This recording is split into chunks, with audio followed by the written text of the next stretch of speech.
जिस बेटी बहन और बहू की सुरक्षा के लिए प्रदेश के मुखिया योगी आदित्यनाथ ने पुलिसिया तंत्र को पूरी हिदायत दे डाली है कि किसी भी बेटी के साथ कुछ अनहोनी हुई तो फिर खैर नहीं।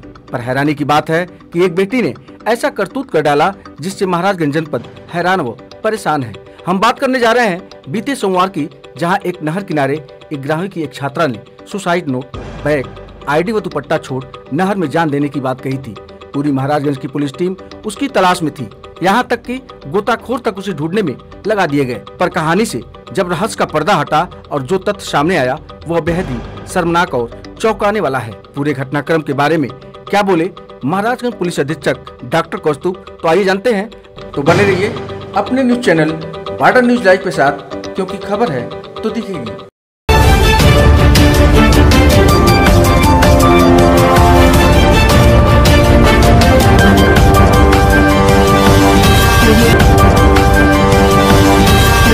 कानून प्रत्येक नागरिक को सुरक्षा प्रदान करेगा, लेकिन राह चलती हुई किसी बेटी के साथ अगर किसी ने छेड़छाड़ करके उसकी सुरक्षा में सेंध लगाने का कार्य करे किया तो अगले चौराहे पर उस ओहदे का इंतजार यमराज कर रहा होगा। उसको फिर यमराज के यहां भेजने से कोई रोक नहीं पाएगा। और इसलिए भाइयों बहनों, आज के इस अवसर पर एक और जहां हमें सुरक्षा का बेहतरीन वातावरण देना होगा, कानून संरक्षण के लिए है।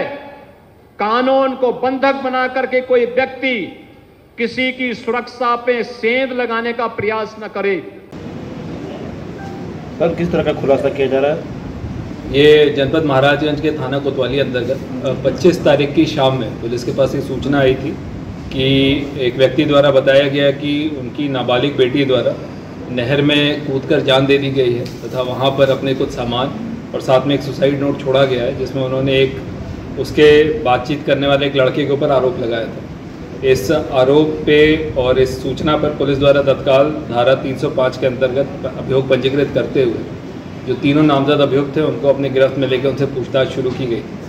उनसे पूछताछ और साथ ही बाकी इलेक्ट्रॉनिक और मैनुअल सर्विलांस के माध्यम से अन्य जो सूचनाएं प्राप्त हुई, इसमें पुलिस को और गहनता से जांच करने पर यह बात निकल कर आई कि उस बालिका द्वारा इस प्रकार का कार्य न करते हुए बल्कि एक भ्रामक सुसाइड नोट वहां पे छोड़ा गया था और किसी अन्य लड़के जिससे वो बातचीत करती थी उसके साथ मिलकर वो कहीं छिपी हुई है। इस सूचना के आधार पर पुलिस द्वारा फाइनली बच्ची को बरामद किया गया है और जिस लड़के से वो बातचीत करती थी, जिसके साथ मिलकर उसने ये पूरा का पूरा प्लान बनाया था, जिसके दुष्प्रेरणा पर उसने ये प्लान बनाया था, उस लड़के को पुलिस द्वारा अपने गिरफ्त में लिया गया है।